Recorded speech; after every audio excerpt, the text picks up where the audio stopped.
driver says he can't wait any longer. I distinctly told Slade to meet us here at the station. Did he get the message? I left it right in his desk. I could strangle him if I knew what he looked like. Well, let's go.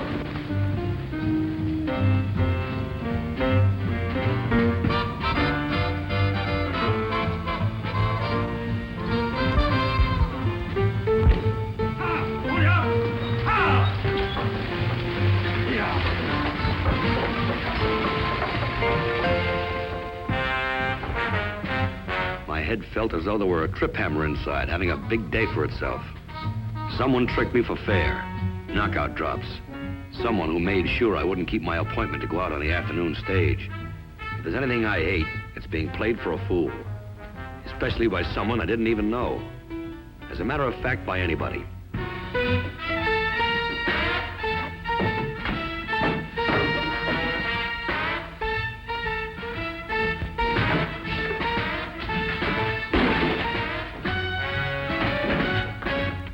I guess wrecking my office was another means of delaying my trip from Denver to Deadwood. I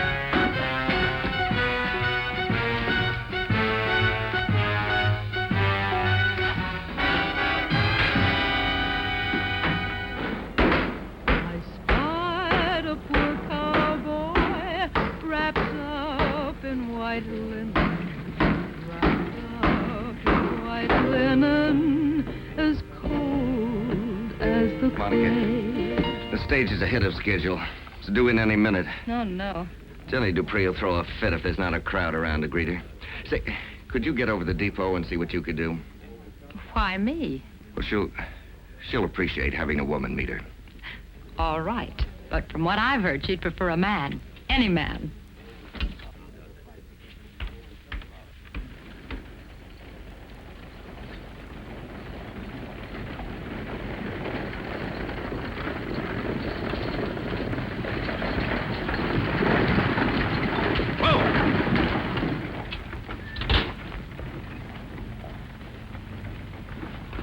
You clumsy oaf, you're stepping on my skirt. I'm sorry, Jenny.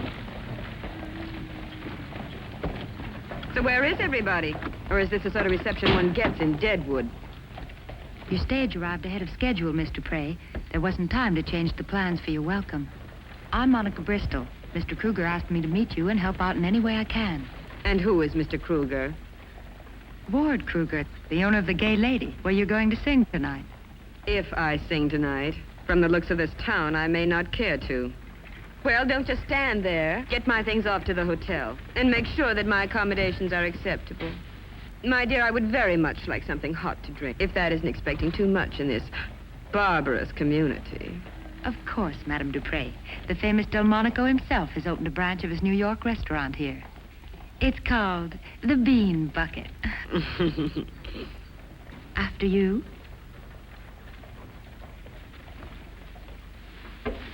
Your bags have already been put in your room, Mr. Prey.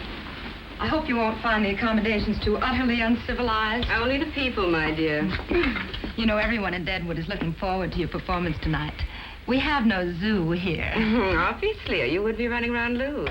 I'll call you if I need you. You must understand my desire to be alone. Looking at you is giving me such a dreadful headache. Thank you.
you please tell me which room Miss Jenny DuPree is staying in? Who are you? Oh, name's Slade, Marshal. How long you been at Deadwood? Why? I ask the questions around here. What's your interest in Jenny DuPree? I think that's a matter between me and Miss DuPree, don't you? Oh, is that so? Yes, that's so. Room 214, thanks. I'll announce myself. Miss DuPree is not seeing anyone. Would you like to bet? Now, look here. You give me trouble and I'll throw you in jail. Just a minute, Marshal. Jenny, I mean Miss DuPree, has a great many male admirers. It's quite possible that Mr. Slade is one of them. Are you by any chance A friend of hers? No, I'm here on business. And if Miss DuPree has any objections to seeing me, I'll let her tell me. Hold it. Hold it, Marshal. Never mess around with a six-gun like that, Marshal. If you got any cause to make an arrest, speak up and say what's on your mind. If I agree with you, I'll go along peaceably. Here. And just what's eating you anyway? Somebody tried to kill Miss DuPree a half hour ago. She hurt? The bullet barely missed her.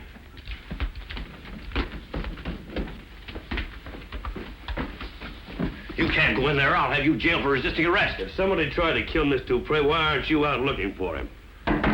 Open up, it's Slade. Well, Monica. Hello, Slade. Small world, isn't it? Yeah, I didn't know you were here in Deadwood. Of course you didn't. Let's see. The last time we saw each other was in Cheyenne, wasn't it? Or was it Denver? You do get around so much. Well, this is just great. You have no idea how surprised I am. I'll just bet you are. Come in, won't you?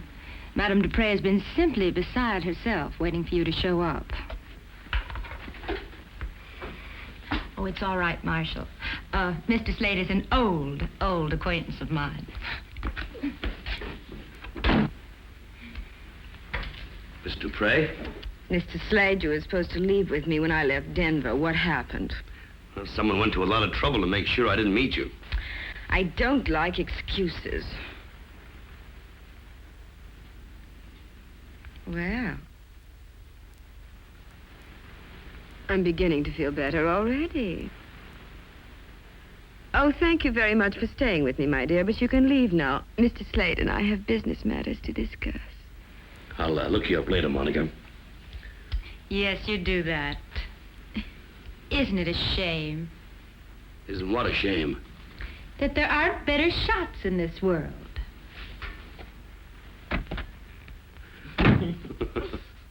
You don't look like a private investigator. Oh? What's one supposed to look like? Oh, I don't know. I sort of imagined a fierce-looking, scowling little man hiding behind bushels of false whiskers. They're supposed to ask interminable questions.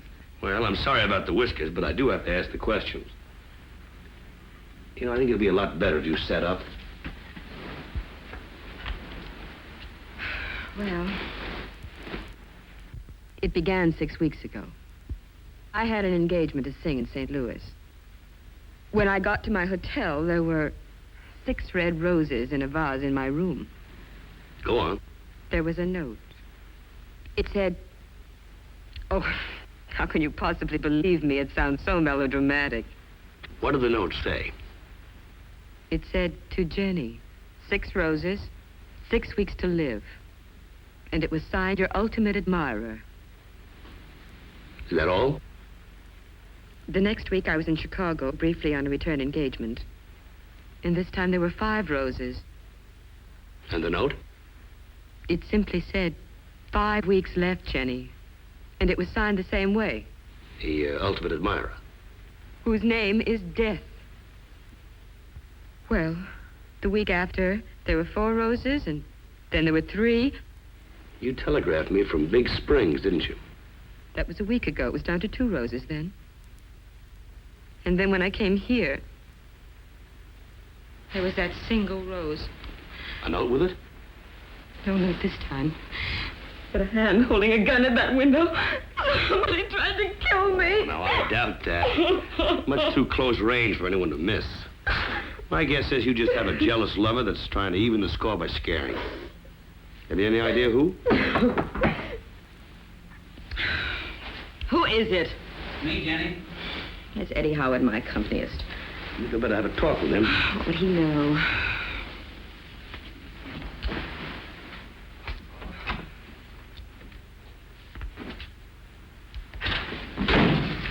How is she feeling? Rotten. I suggest if you two want to talk, you do it elsewhere. Jenny, Cal Breckenridge is in Deadwood. Cal? Where did you see him? Over at the theater. I was talking to Mr. Kruger about tonight's performance. Who's Cal Breckenridge? It couldn't be Cal. Do you mind letting me in on this? Cal Breckenridge was an admirer of mine once. And when our relationship changed, he took it very hard. He's been following Jenny for a long time. I think you better have a little talk with Mr. Breckenridge. Be careful, Mr. Slade. Cal can be a very dangerous man. I don't know what's worse, a dangerous man or a dangerous woman.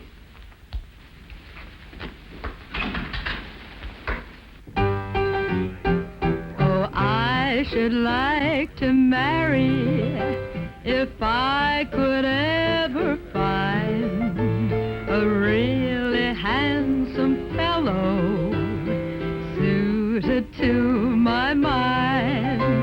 I'd like him to be dashing, I'd like him to be gay, the leader of the fashion, the dandy of his day.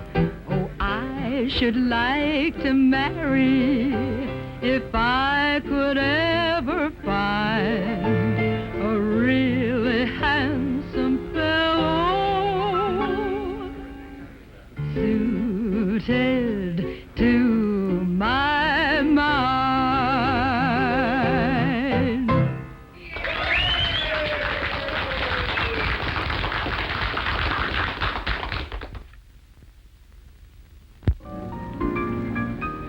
You're the detective named Slade, right? That's right. My name's Kruger. I own this place. I don't want any trouble. You expecting Jenny DuPree to sing here tonight? Well, that's what I'm paying her for. You better help me try to find out who's trying to kill her. Nobody's trying to kill Jenny DuPree, Slade. I'm surprised that you think so. She hired me to think so. She hired you for publicity. Smart woman, Jenny. Staging that little scene at the hotel, we'll pack this hall tonight. Ha. Don't tell me you could tear yourself away from Madame DuPree. I want to talk with you, Monica. Alone. How does it feel to be in love with a big-time singer? I'm here on business, Monica. You know perfectly well why Jenny DuPree sent for me. How could I miss? She's written it in lipstick all over the front of your shirt. She was upset, crying. I had to comfort her. Oh, sure. Well, I have to hand it to you, Slade. You certainly give your clients their money's worth. Now, listen, Monica. There's been a man seen around here by the name of Breckenridge. You know who he is? Uh-huh. Well, is he here now? Yep, Can you point him out to me? I can. But the question is, should I? He's a gambler and a gunman, Slade. You better stay away from him. He's over there. Thank you, honey.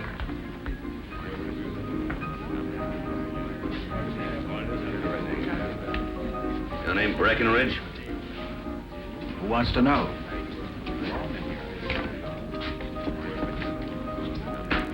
Slade, private and confidential investigations.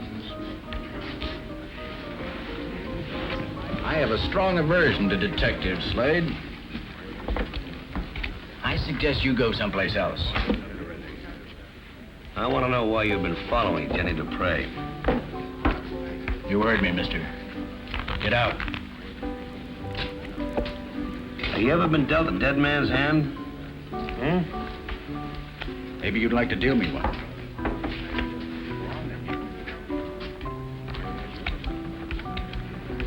Aces and eights.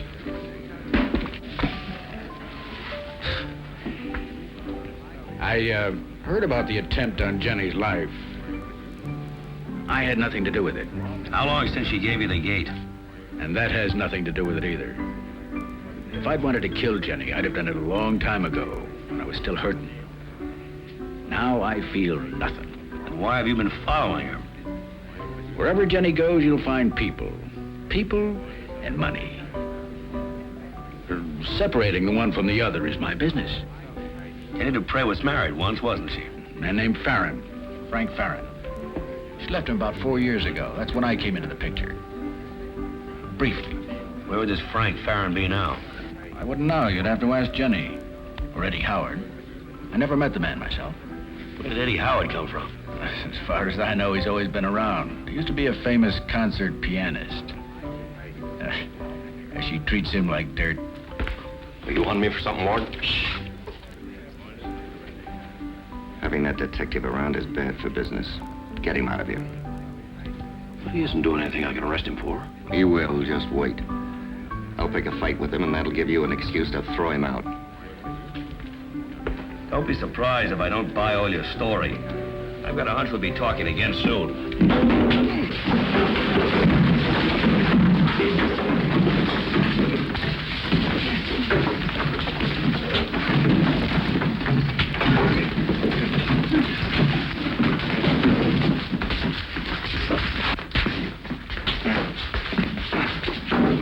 All right, break it up here.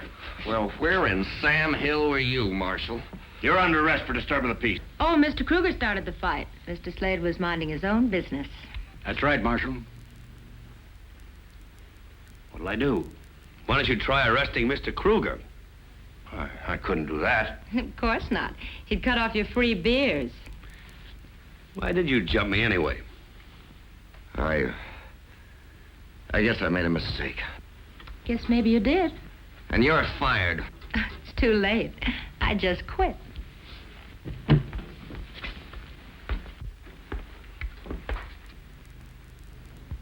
Jenny. So this is what Deadwood calls a theater. It's nothing more than a common saloon. Where's the proprietor? I must have everyone out of here at once before I can rehearse. Eddie, go find Kruger, what's his name? Tell him I want everyone to leave immediately because I am not giving any free performances.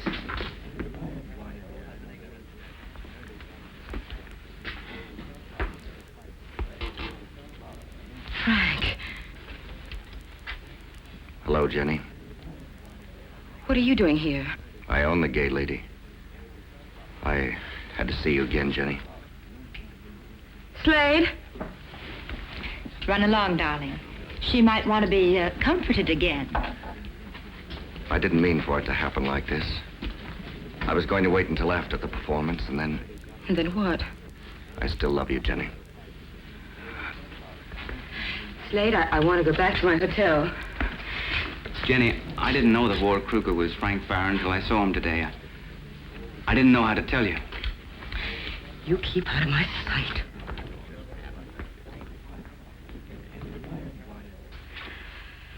I should have become suspicious when he offered me so much money to come to Deadwood. Twice what I normally get. Slade, I divorced Frank because I was afraid of him. You think he's responsible for sending you those notes? I accepted the Deadwood engagement 6 weeks ago. He knew I was coming here then. Well, he could have hired someone to send you those roses. What about Eddie Howard? What about him? Well, I heard he was a famous concert pianist. Was is right. Eddie's a has-been. He's lucky I keep him busy. Well, young lady, my advice to you is to get the first stage out of Deadwood in the morning. Ooh, you underestimate yourself, Mr. Slade. If you were around to protect me, I have no reason to leave now. Besides, Jenny DuPree has never walked out in a performance yet.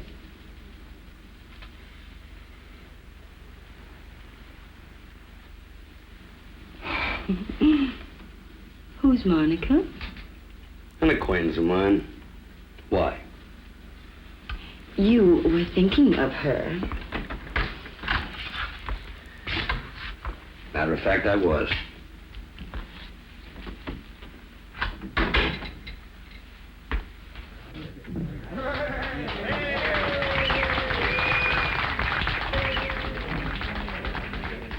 Miss DuPree has just entered the theater and is in her dressing room. The performance will start very shortly.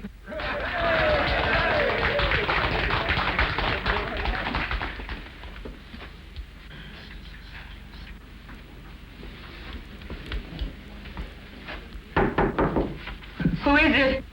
Slade. Get out. Get out! Please, Jenny. I've got to talk to you. We have nothing to talk about. Now, you get out of here. No, Jenny. I've waited too long for You this. get out or I'll scream. Don't scream. You've got to give me a chance. A chance to what? To kill me? No, Jenny. To tell you that I still love you. I sent these.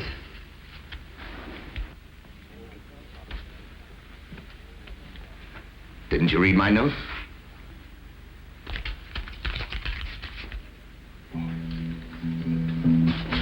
From your ultimatum.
I couldn't stand it anymore.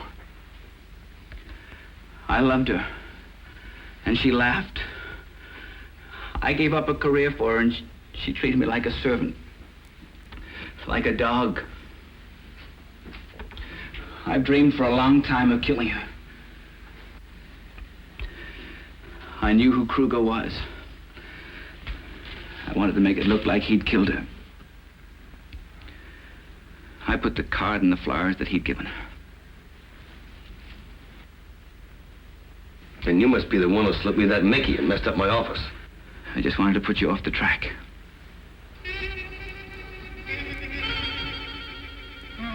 Take him, Marshal. Come along, Mr. Howard.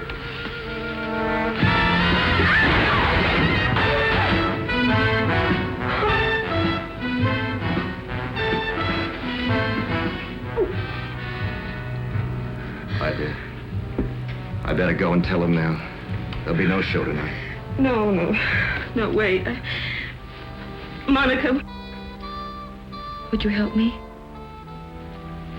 It's Monica that they want to hear sing anyway.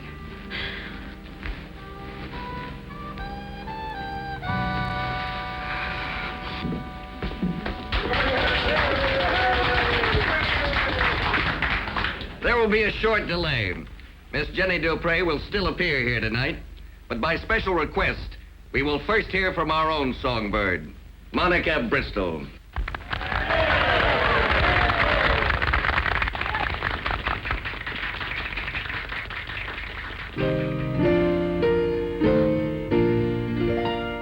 As I walked out in the streets of Laredo, as I walked out in Laredo one day, I spied a poor cowboy wrapped up in white linen, wrapped up in white linen, as cold as the grave.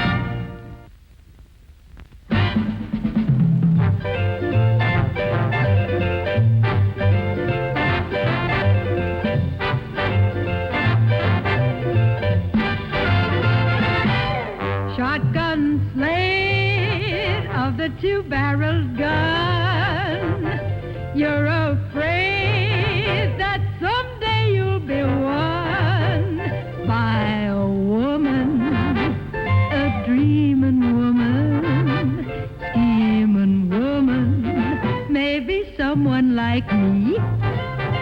Better run, Shotgun Slade.